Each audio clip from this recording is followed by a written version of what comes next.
You know, now is kind of a fantastic time if you're a fan of card games. There are so many of them out there, and today we're going to be taking a look at one of them. How's it going, everybody? Force here, and this is going to be a sponsored video for Star Crusade, a game that just hit the open beta, and yes, it's another card game. It's a card game in space, and like any of these games, they each have their unique twist, their unique slant on things, and things that make them different. And today here in this video, I like to show off some of those things. So we're gonna hop in and start off just in practice mode against an AI. And the goal of this is just to sort of lay the groundwork before we hop into a match against another player.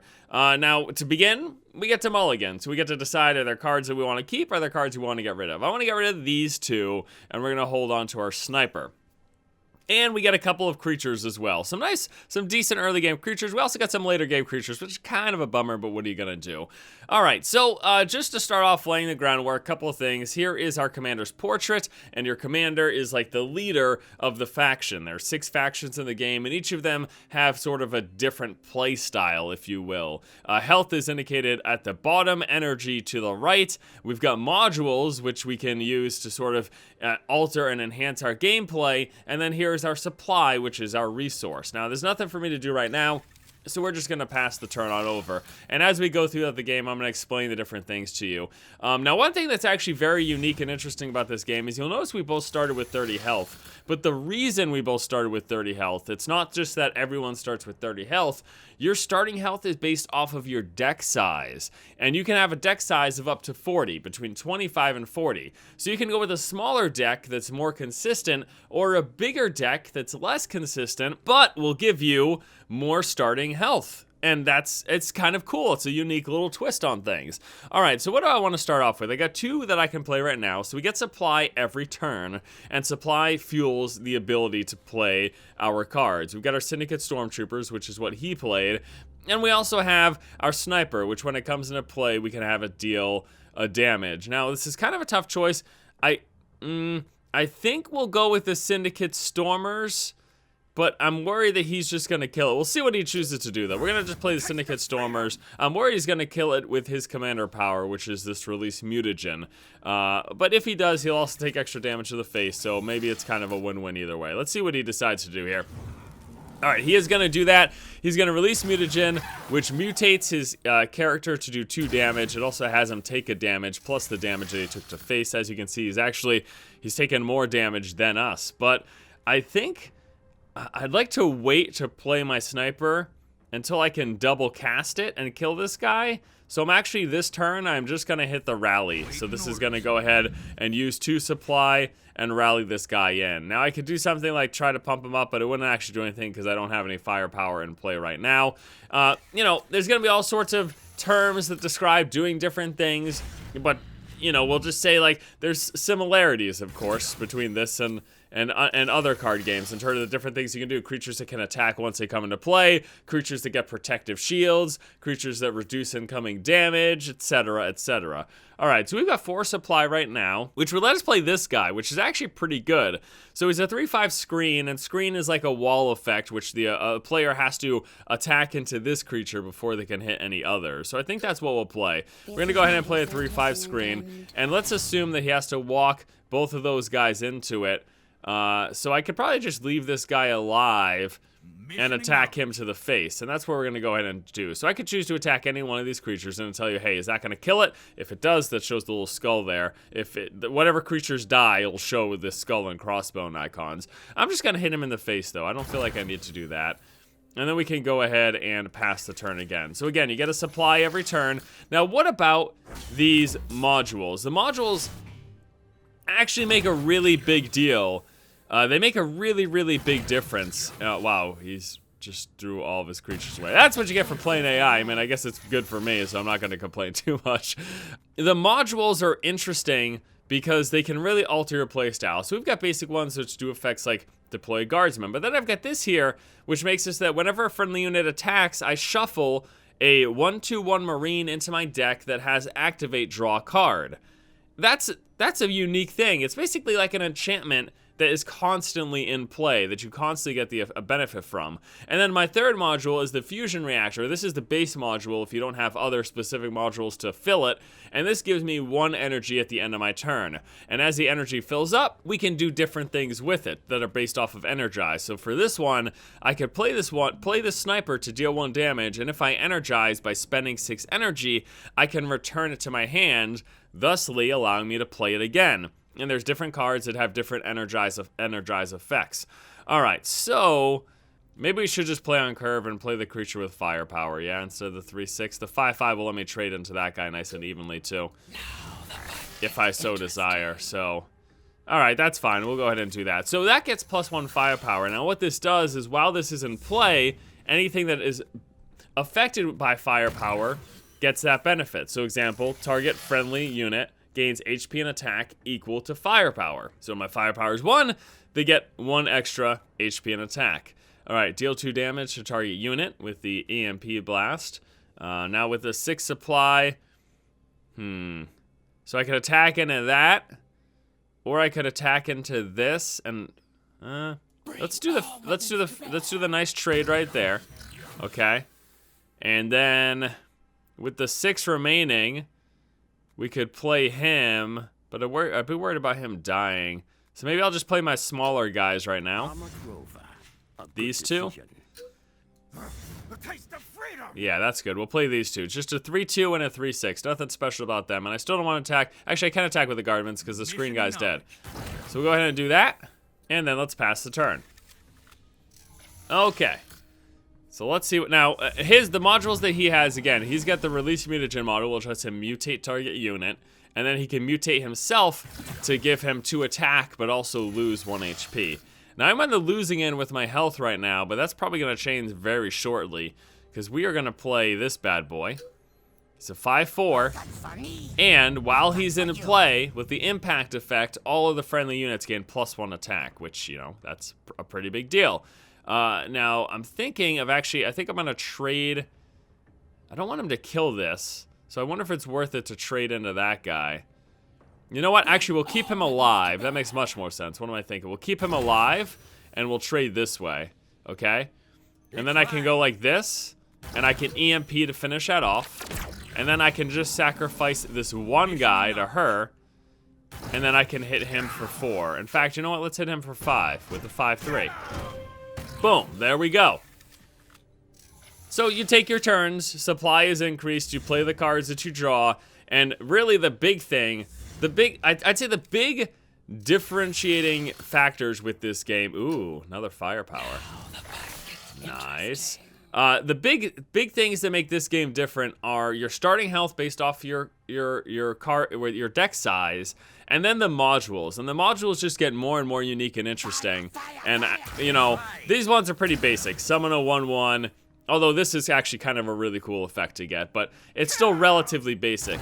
I'm gonna move on now, and I'm gonna show you some decks and some of the factions that have some modules that make a big difference, and that actually can really drastically change the way that you construct your deck and what have you, okay? So we're gonna hop into a multiplayer match, and I am going to start off by using...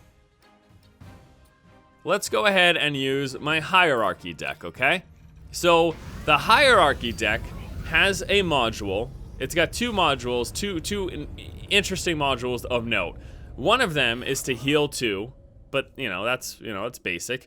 The other one, though, is that whenever you play a tactic on a card without any text on it, that creature gets +1/+1. Now just think about that. Tactics are basically enhancements. So whenever I enhance a creature, okay, it gets +1/+1. Now, unfortunately, both these creatures that I have right here in my hand cannot be enhanced by my shield array, because my shield array forces to do 1 damage and then gives a shield. However, my turn 2 creature can be enhanced by those. So I'm going to play these 2 just for the sake of playing them. We've got our 2/1 and our 1/1. And so here are our effects. Restore 2 HP, but this is the big one. If you target a textless or nullified unit, nullified's like a silence, if you will, with a tactic, it gains +1/+1. That's huge. Actually, I'm curious if it gains +1/+1 before or after it takes the damage. I don't know. I wonder. I'm not going to risk it, though. I'm going to just wait to play it on the Rangers, basically. Now, we're interested to see what this guy does. He just plays a 1/1. Okay. All right. So we're going to test this, and then actually, this is beautiful, because now we can do this, so we don't even have to, like, yeah. Okay. So let's see what happens. I want to see if this gets pumped up before or after it takes the damage. It gets pumped up after, so it's a good thing I didn't hit it with that. So now it's got the shield. I'm going to target this with this. Boom. And now it's a 3-2. So now I can safely trade into that guy. And now I can hit this. Okay. And the tactic that I placed on this guy made it so that whenever he gets healed, I get to draw a card. So I'll heal him up, and I'll draw a card. And then at that, I could actually also put the shield array on it as well at that point, which will pump it up even further. Because remember, because of this module, every time I target a textless creature, which these guys are still textless, they've got their tactic bonus on them, but they're still textless creatures. So they keep getting pumped up with every additional tactic that I place on them. Target unit gains attack equal to its HP. That is huge. So what I'm going to do here is we're going to heal this guy up, and then we're gonna which let us draw a card because of the module. Then I'm going to ping him again, which makes him a 4/3 now with the shield. Beautiful. Now the question is, do I pop the shields or do I sacrifice the 1/1? Frankly, I really don't want to pop the shields, so I think I am just going to sacrifice the 1/1. That's what we're going to do. Normally, I won't do that. Normally, I hold on to my creatures as long as possible. Now, another interesting thing, as I mentioned, the deck size determines your starting health. Look at my starting health. It's 27. Why? Because I have 27 cards in the deck. I actually wanted to build a 25, but I had these cards that I really I felt like I needed in the deck and didn't want to get rid of. So we've got a 27 card deck, whatever. All right, so he's going to play 3-2. But we're still like in a really good spot. Restore unit to full HP, grant it. -0/-1. So that would count as a heal effect for this guy. And we'll do that. Boom. And then we can also, oh boy, this is really big. Oh boy. Draw a card when restored. I don't know if it actually counts twice, so I'm gonna put this on this guy, because I don't know if it counts twice. And then what I'm gonna do is we're gonna heal this guy up, so I get to draw a card. And then, oh, we drew another one of those. I'm gonna go ahead and play the interphasic weaponry on this guy, which will give him +5 attack, because he gets attack equal to his HP. And then he gets pumped up even further, so it gets even bigger. Hit with a 12-6. There you go. So, again, these modules that function as basically sort of like enchantment effects that are persistently in play, it's huge, you know? I'm playing a bunch of creatures that have no stats on them, but because I'm enhancing them with these tactic cards, and they're getting pumped up even further from this damage control protocol, it just really, it adds an interesting twist to what some people would be like, oh, this is like every other digital card game or whatever, you know what I mean? It's like, nah, it's got its own little unique thing. And I guess that's a nice thing about all of these different games coming out over these past couple of years now, is that we're getting a lot of different options, which will each have their own sort of unique and interesting twist and what have you. All right, so what I'm gonna do here is we're gonna one-shot that and then hit him for maximum damage, okay? You ready for this? So we're gonna pump this guy up so he does 5 attack and then he can blow through this guy, okay? And then we're gonna give this guy another interphasic weaponry, which bumps him up to 20 damage. Oh my goodness, are you serious? It's so much damage. You've got to be kidding me. Okay, all right. So that's a look at one module type, and sort of the unique stuff that can happen with it. Let's go ahead and play another deck. This was my favorite before I made the Hierachy deck. This was my favorite deck, the Shanty deck. I'd really like you to see this. This is kind of like, if that last deck is like an enhancement deck, my Shanty deck is like a kind of a zoo style, and it all revolves around the mutate ability, okay? We'll get rid of that, we'll get rid of this, and we'll hold on to those two. Okay, that's a really good, that is a very solid opener. Unless I think she can kill this right away, which I don't think she can, I'm going to go ahead and play my Infected Militia.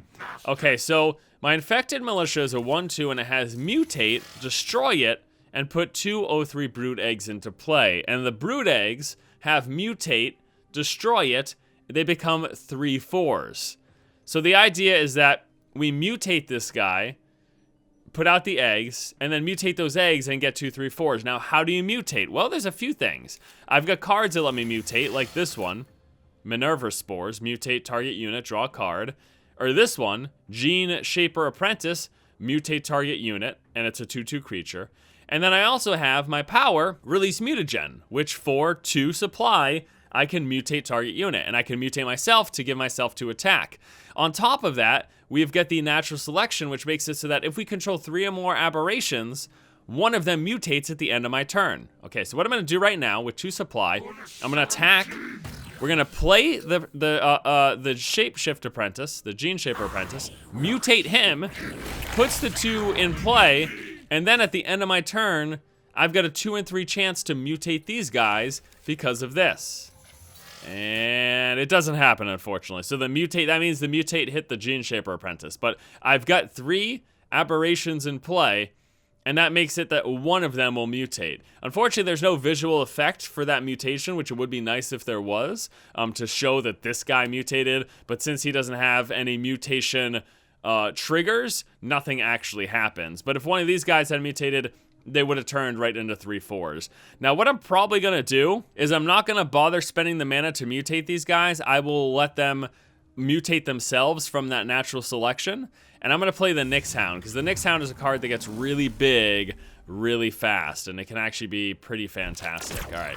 He's going to kill off my 2/2, which that's actually not a huge deal, to be frank. Okay. So I'm going to play the Nyx Hound, and then I am going to mutate it and draw a card. Beautiful. So now it's a 3/3. And then, at the end of my turn, one of these 3 is going to mutate because of Natural Selection. Now again, Natural Selection is a module. It's a module card that I acquired through packs that I built this. Okay, so this guy mutated, which gave him +1/+2 again. Every time he mutates, he gets an additional +1/+2, which can kind of make him grow out of control. Now, we actually do really want to mutate these guys because I want to change him over before he kills the eggs.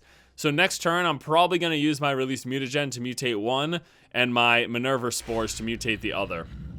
That's most likely what I'm going to do. And our opponent just went ahead and played the deploying the 1/1 guardsman, and he's going to go ahead and hit us with that 2/1 sniper. And yeah, that guardsman is what he deployed. Okay, so we will, I want to mutate both of those because I want to make sure that they actually, you know what I mean? I want to make sure this actually happens. So mutate that for 2. I probably should have done the mutate draw card first just to see what I drew, you know what I mean? And then we've got the transform ability, which we can turn anyone into a 4/3. So if we get a smaller creature that's not as good, that's not going to be growing or whatever, we can just transfer him into a 4/3. Or if he does a bunch of damage to this, since I can't heal these guys up, I could just change him just like that. I'm not going to do it right now, though. We're going to pass a turn. And now we hope the mutate actually hits that every turn, and it did. The mutate from the Natural Selection hit that, so that's fantastic. And we still have the fusion reactor. So the fusion reactor is the base one. If you don't have any specific modules that you have picked up in card packs, or that you even want to play, then the fusion reactor is what you get. But then there's also the idea of there's a fair portion of cards where getting more energy is better. You get energy as you perform actions. Like as you can see, this guy's attacking and he gains 1 energy for each one. Passes the turn, gains the 2 energy from that. You know what I mean? All right, so we got the transforms. I don't think we can't kill him right now, but hopefully soon. All right, we're going to play this guy. When he mutates, we get a 1/1 in play. And I'm thinking of just mutating this guy to make him bigger. And then hitting. I think that's what I want to do. I'm really not concerned. Oh, shoot. I screwed that up. I wasn't paying attention, and I did not realize that he played this dude. Which unfortunately means that this guy's probably just going to die right now.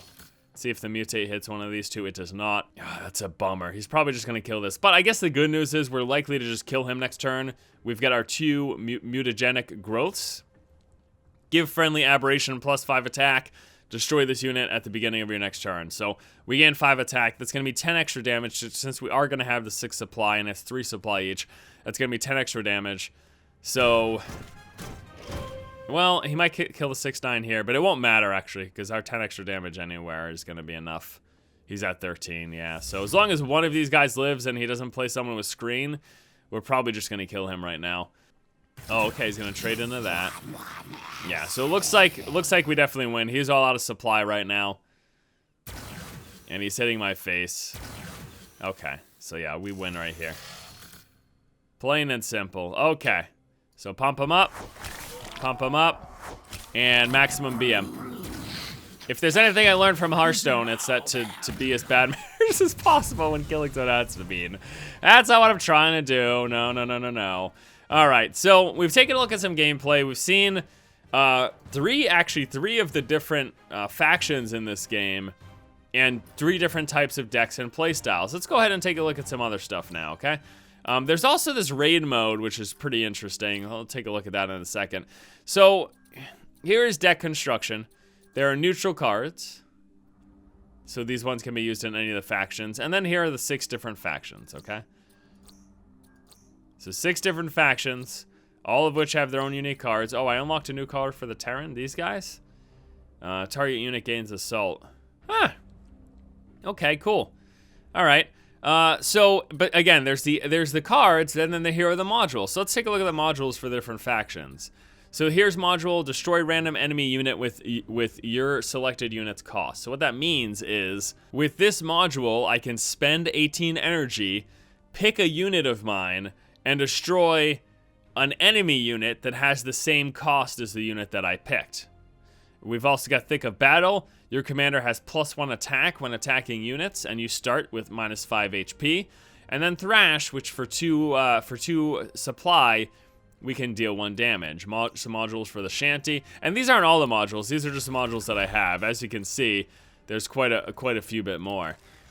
This is the one that we played, sort of the aggro style deck with the natural selection, the release mutagen, and then there's also Growth Chamber, where you can play a deck of massive units, which, as the name implies, they're bigger creatures. They'll cost 1 less supply, but they'll also come into play smaller. So it's like, get your bigger creatures out, smaller, slightly faster, is kind of the idea with that.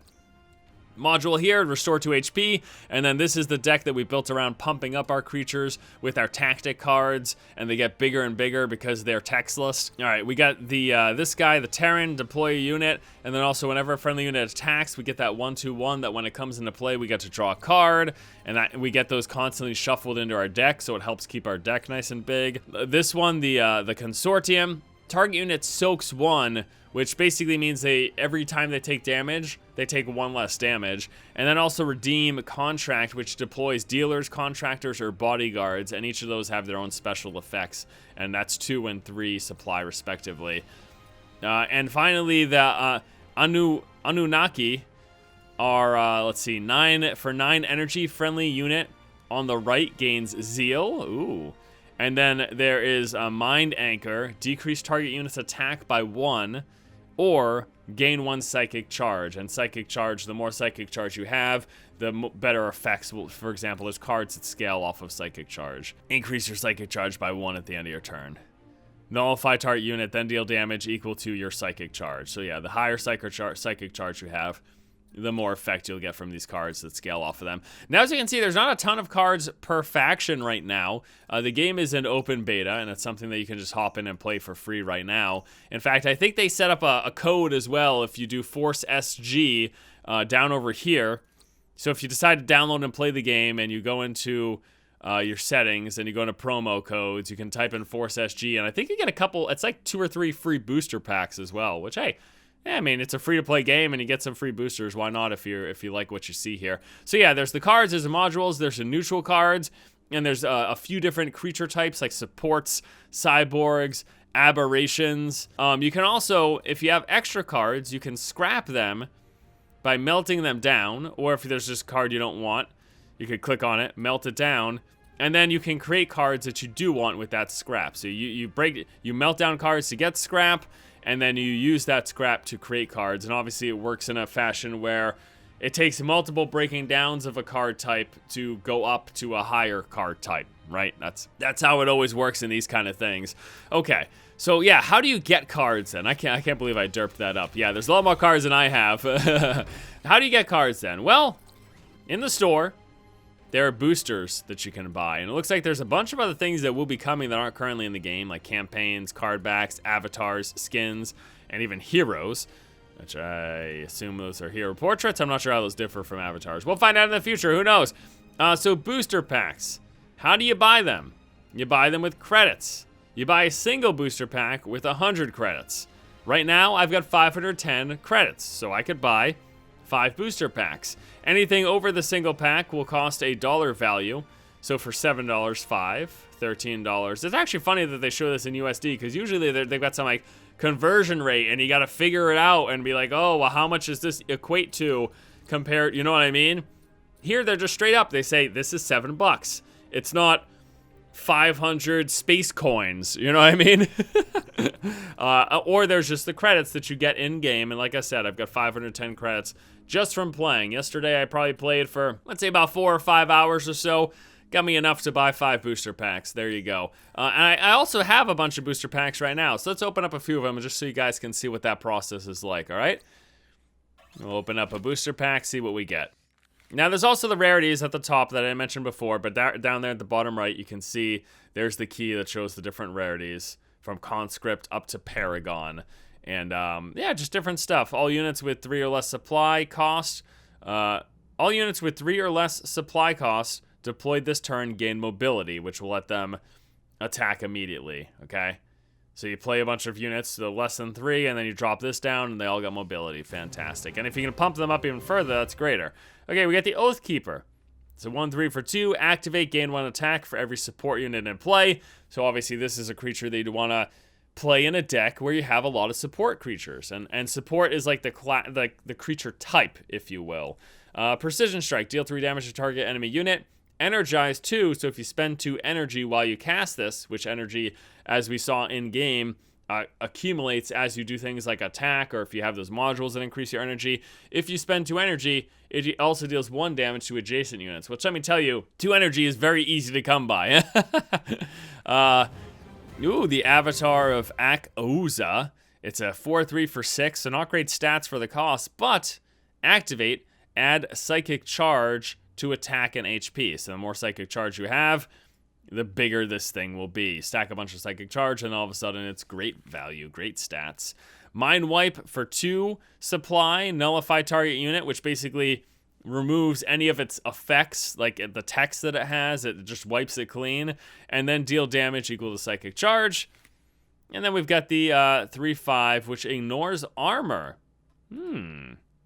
So if enemies have armor, that will not come into effect, which the armor reduces the incoming damage that a unit will take.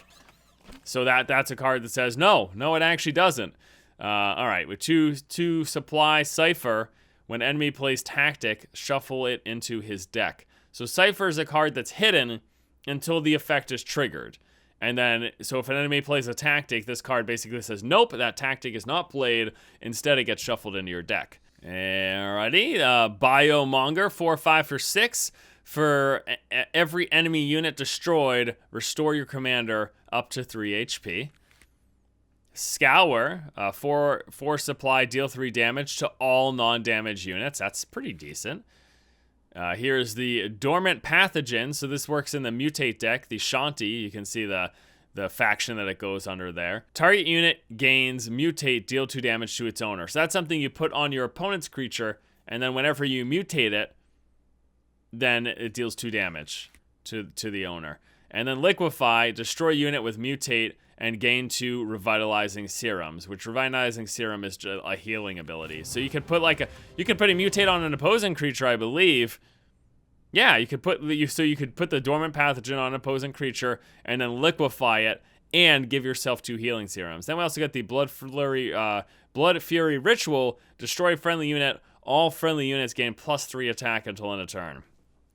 There you go. Nice aggressive card. They take out one guy, but then the rest of your guys get huge. That's pretty cool. All right, so I'm not going to open up all the booster packs. This video would be like 1 billion hours long, but that just shows you what that process is like. And again, this is the store. And then the last thing, I guess, is the raid. Raid mode is a draft format where each player makes a deck from a selection of 30 random 3-pick cards, but the cards do not come from the player's collection. Instead, they come from any card that exists in the game. Make the best deck you can and see how far you can get in the raid. The more planets you liberate, the more rewards you will get. So you guys know what this is. Magic the Gathering's drafting, Hearthstone's arena. It's the same general concept. And it's good that it's used because a good way to add sort of replayability and keep a game fresh. Now, I'm not going to go through that here because, again, you guys know how it is. I'm going to go through, choose random cards, get my 30-card deck, and then go in and battle up against people. And it looks like they let you choose from 3 of the 6 factions that you want. And so they don't limit it too much. You actually get a choice of half of the factions. There you go. There you go. There you go. All right, guys. Well, I think that is going to do it here. We took a good look at Star Crusade, checking out the gameplay, checking out the, talking about the decks and the different cards and all of that. I guess the only thing I didn't actually show you was just deck construction. But again, here's my collection. We go in here. We choose if we want to do a base, like pre-constructed deck that we alter, or just an empty deck. And then we choose the faction that we want to make a deck for. And then we just pick our cards. And again, the more cards you have, the higher your starting health pool, up to 40. But at the same time, the less consistent the deck is. So something to consider, you know what I mean? You know what I mean? All right, guys. Well, thank you so much for watching. Hope you enjoyed this video, taking a look at Star Crusade. A big thank you to the developer for sponsoring this. And thanks to you guys for watching. Hope you enjoyed it. Once again, it is a free-to-play game, currently in open beta. You can check it out with the link in the description below. And if you use the code FORCESG, you get some free booster packs. So if you like the game, check it out, get some free packs, and I hope you enjoy. Thanks, guys, so much for watching. Hope you all have a fantastic afternoon. And until next time, I'll see you later.